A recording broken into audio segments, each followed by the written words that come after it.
Hey everyone, welcome back to our computational methods series. Here we'll be doing part 2C, implement Broyden's method with step size adjustment and inversion of Jacobian as necessary when progress is slow, right? Um, Here, actually, let me clear this and just run. So last time we did this using Newton vector, right? And then we were able to um, successfully get the number of roots, right? And so now, sorry, we're going to do this using Broyden's method, which is a quasi-Newton's method. So it uses the same idea as Newton's method, except we use the Jacobian, right? And then we update our values. So instead of just adding a value, you add delta x, which is equal to delta f times the inverse of the Jacobian, right? And then you update the Jacobian, um, you update the Jacobian directly using this formula right here. Um, and then by doing that, um, you will get uh, a better, how do I say? You'll get better iterations, the Newton's method, and then you'll get um, better results, right? Um, and so we're going to do that in Python. So this is very similar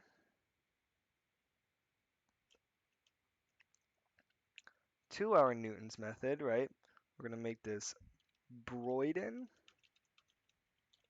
right? And then we're going to define J inverse, which is just J and P, just linear algebra dot inverse of DFO, right? Um, and then yeah, at DF naught, where DF naught equals DF at X naught. Okay, right? So we've done the inverse, right? And then now we want to how do I want to do this? We want to update the Jacobian, right? So he defines a few things here. So del fn, del x, and I'm going to say del x, del f equal x1 minus x naught, and then f1 minus f naught. Hold on, I should do this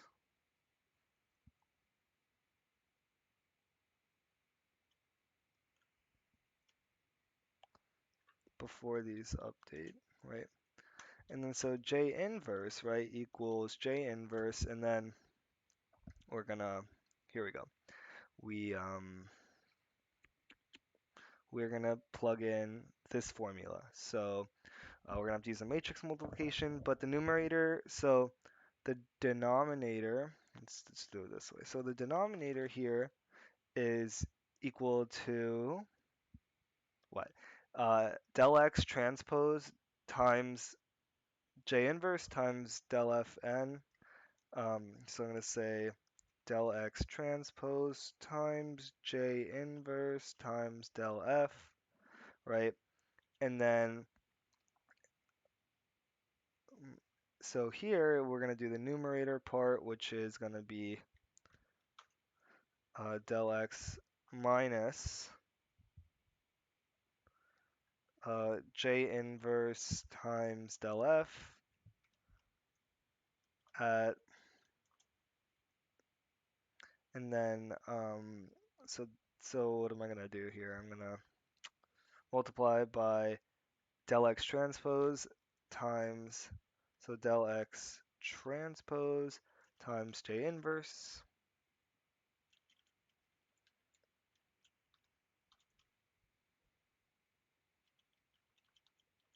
There you go.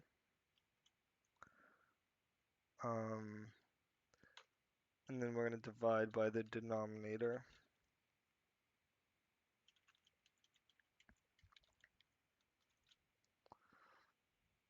So yeah, that's basically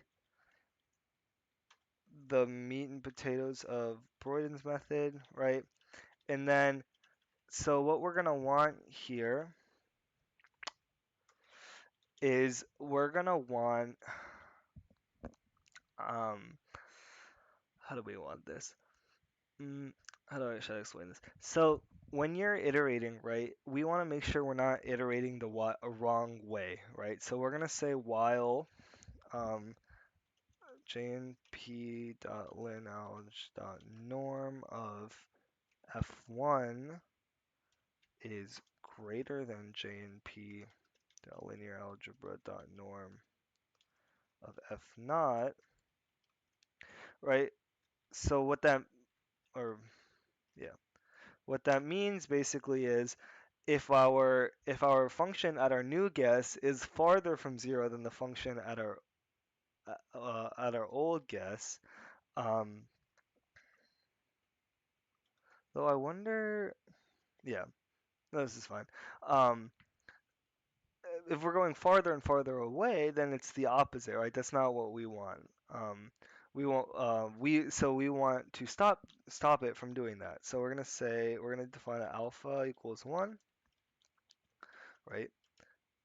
And then we're gonna say alpha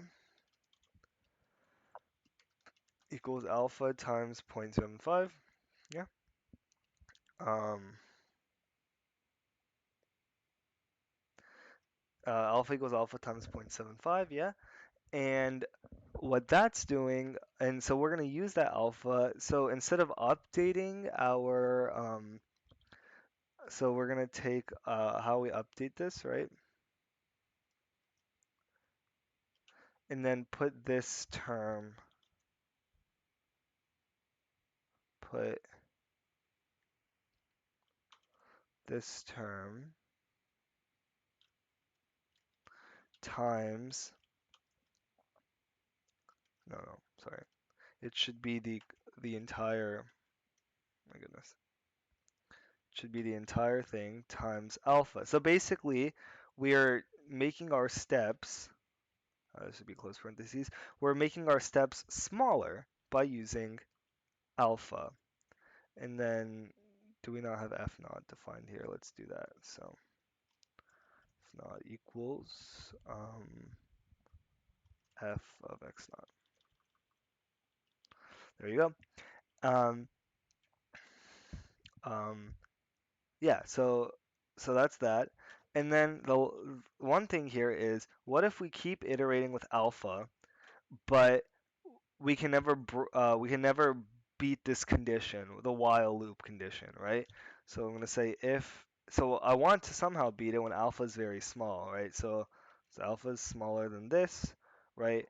I'm going to redefine um, the Jacobian, and then I guess I should yeah, I'm going to redefine my Jacobian. Um, and then that way we can just kind of it'll be like a reset for the process. So let me take this and run it.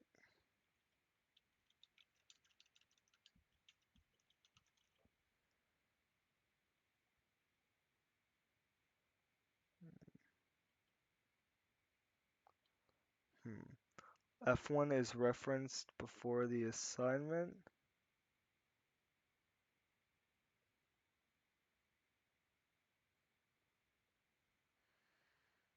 Hmm.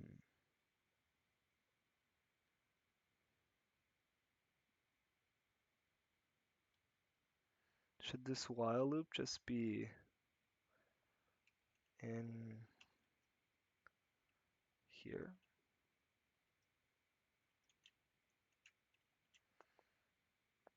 Um, yeah. Except all of you should be indented. Why aren't you indented?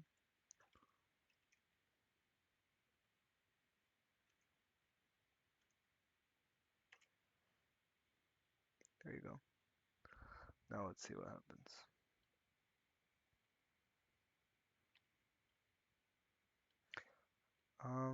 I think that's the same answer as Newton's method. So, um, hmm, let me let me see. I think that's the same answer as the Newton's method.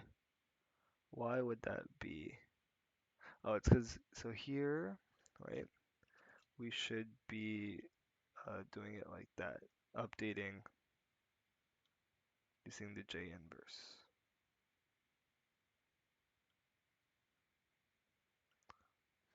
But then it didn't converge.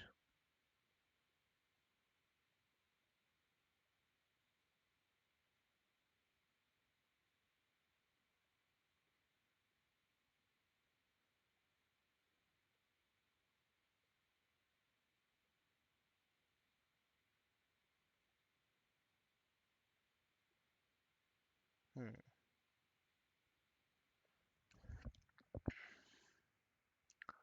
Let me, because I'm pretty sure this is all okay. Maybe we have to update this one.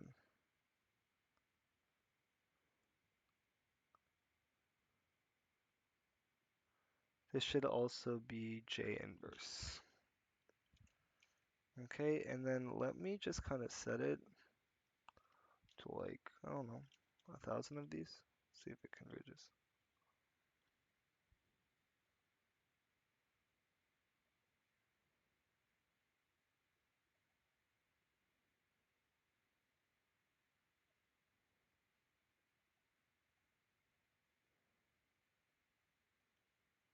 Because I have a feeling it's because it keeps going through the loop, this loop, but that should only be one iteration of I.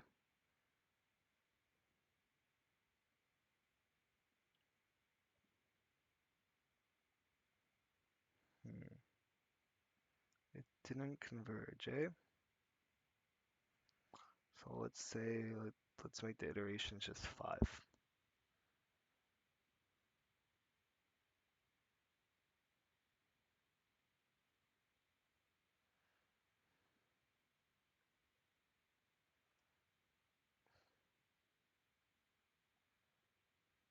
Hmm, maybe 20. We kind of want to see what's going wrong here, right?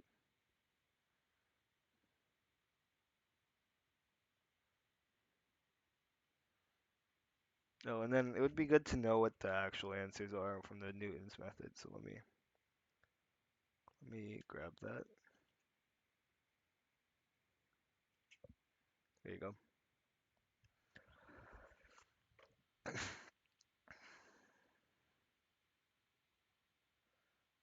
So 4, negative 14, 0. So it's getting there, right? So let's make it like 35. I want to see if it basically passes. Um,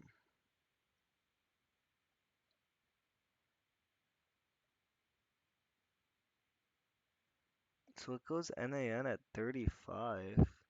So there's basically something that happens at like 25, and it's I think it's the way that JNP arrays work.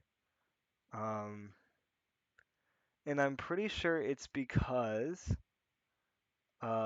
this goes to 0. So 25, I got to 26 iterations. Does it get any closer?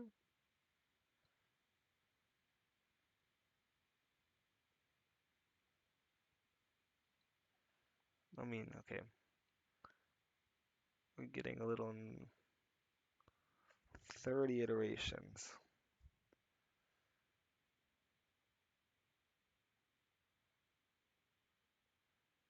This is interesting because the Newton's method is getting it in 7. So something's definitely going wrong. 33, but I can't seem to figure out why. I didn't press anything on the keyboard.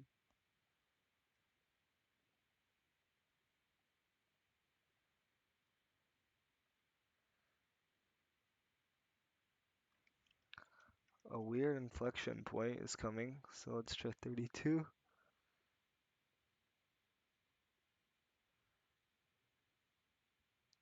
So for some reason at this 30-second one, it goes to NaN, but that's like completely illogical.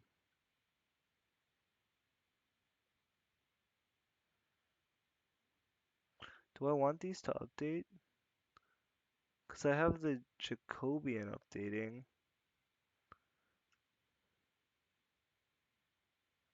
No, but I definitely want those to update. Or else this is just never going to converge. Yeah.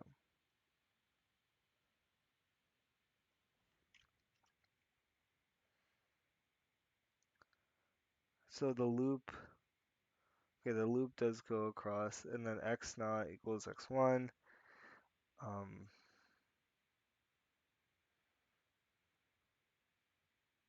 right, so what I had was not that. I want these to come back. So f naught equals f1, right? If it's not successfully found. And then, yeah, f1 is what our 0 is going to be, and our 0 should be less than our tolerance. Let's just make the tolerance a little more relaxed. All right. Because maybe it's just never, it's still not converging. Okay. And then, so if you go through it, right, else, the roots, they did not converge. Mm-hmm.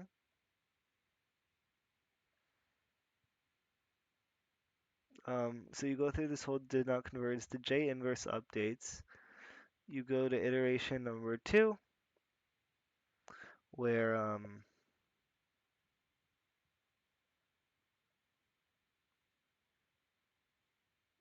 f naught equals fx naught.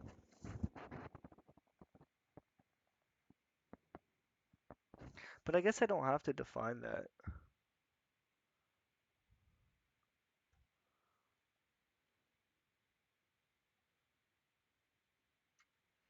right? Because it's in the loop. So what if I just take that part out?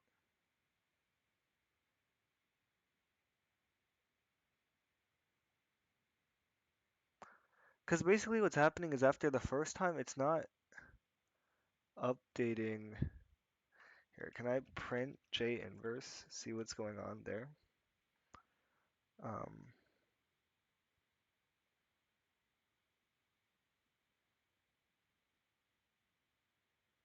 hmm. So the way it's updating, basically the Jacobian is just getting. So this is like, actually I want to print J inverse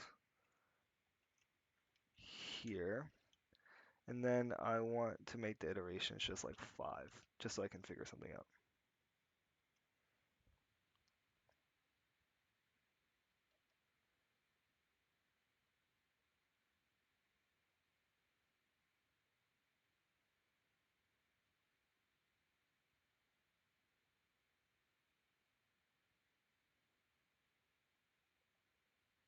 Hmm.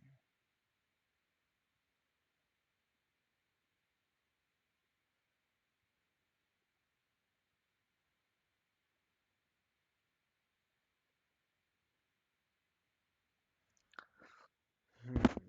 Very interesting. So the J inverse is definitely updating.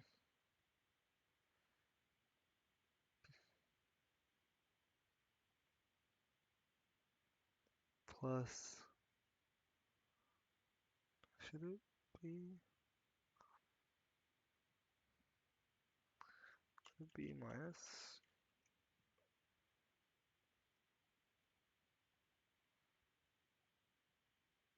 Because Z Jacobian was just getting bigger. Um, I don't know. Let's give it 7 iterations now.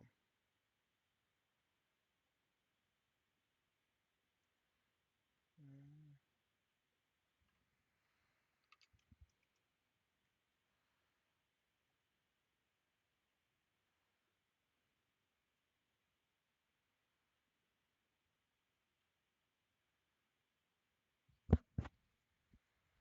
Hmm. Print x x1 also after every one.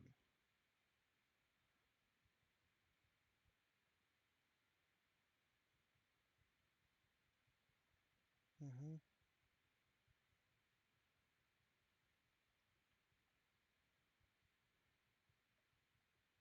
The answer is -14, right?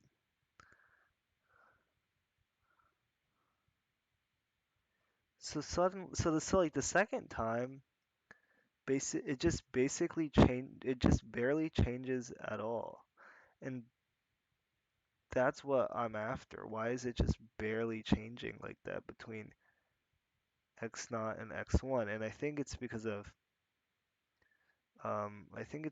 of this while loop.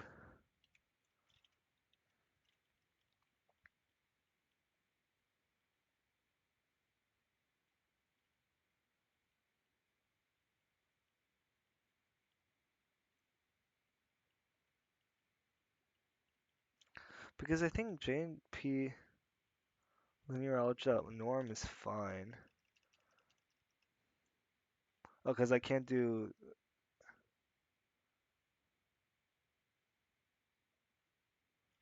But why would I want to use the normal? Because then that would take the magnitude of every single one. Here, I'm gonna pause the video and figure this out, and then I'll be back. Hey everyone, I actually figured it out. So we didn't do too much wrong really when we were doing this. I did have to consult. So I had a suspicion it might have been with the way we wrote our function. And so I used a function that my professor actually wrote. And basically to do this, you need to return, instead of parsing out um, instead of like parsing out um, your array into like, because before we parse it out and we made like or and we split it out into individual variables, and I think that makes the data type int, and then you want the data type inside of here to be an array so you can do all these multiplications. So I think that's why it's not working. But if you can see here, all I did was change that function. Um, and I tried a few other things like using numpy instead of jnp, but it's going to be the same thing, right? If I use that function defined that way, you can see that the Broyden's method actually converges a way faster than the Newton's method. And so I'm sorry for the confusion, but I think it's also honestly good to show the troubleshooting process also. But this concludes the video on how to code Broyden's method in Python, and I hope you guys look forward to the last part of this video series where we derive Broyden's method. Thanks. Bye-bye.